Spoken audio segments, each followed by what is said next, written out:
How to have a great relationship, the three commitments.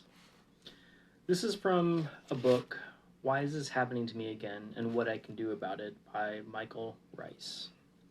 What I love about this book is it really puts the ownership of your own personal emotions on yourself. And this is where I think really the power is.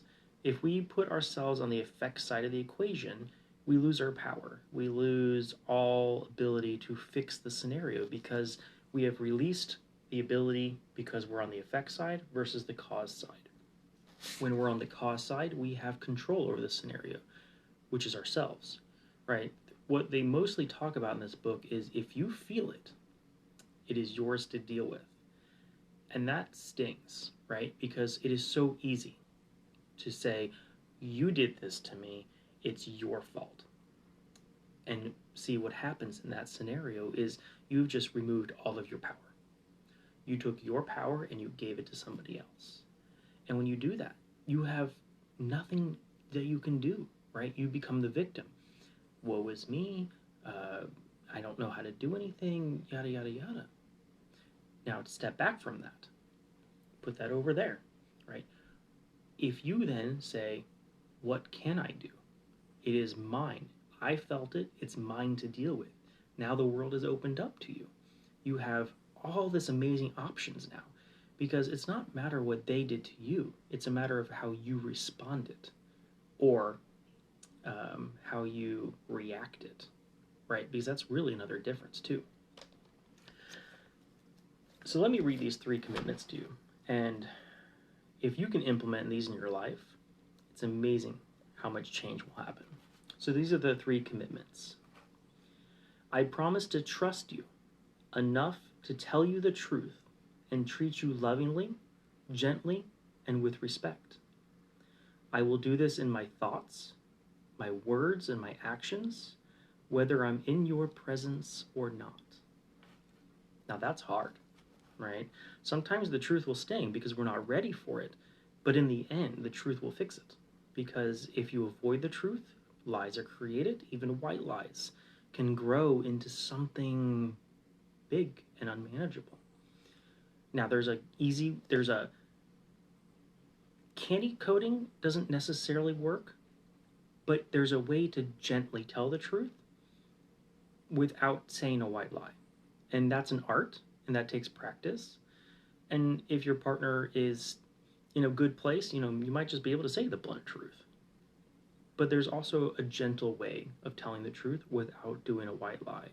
And that takes a little practice, but I believe you can get there. Commitment number 2. In every interaction, I will look for and acknowledge the highest and best in you as I surrender to love, our true nature. My connection to my source and nurturing my relationship with you are always more important than any issue. Even just that commitment is huge. Because what this is really speaking to is, why did you get together in the first place? What are you building together? Anything that comes up is going to be lost in the sea of time. 50 years from now, you won't remember an argument. You won't remember who did what and who said what. If you can let that go and say, you are the most important piece of this, and anything that was done or said is forgiven because deep down, we're something greater. We're something to be built on, love, right? If you can get to that place, in the moment, anger may be there, frustration may be there, it may be a full-on fist fight, metaphorically speaking, but in the end, if you can say, I acknowledge that we are better than this, that us is the more important thing, and let's get back to love as quickly as we can. That one's something.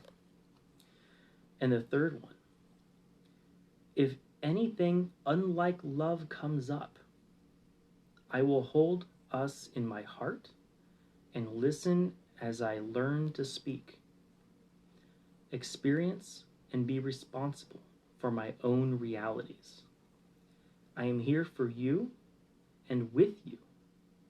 I will keep communication open and keep love conscious, active, and present as we celebrate life.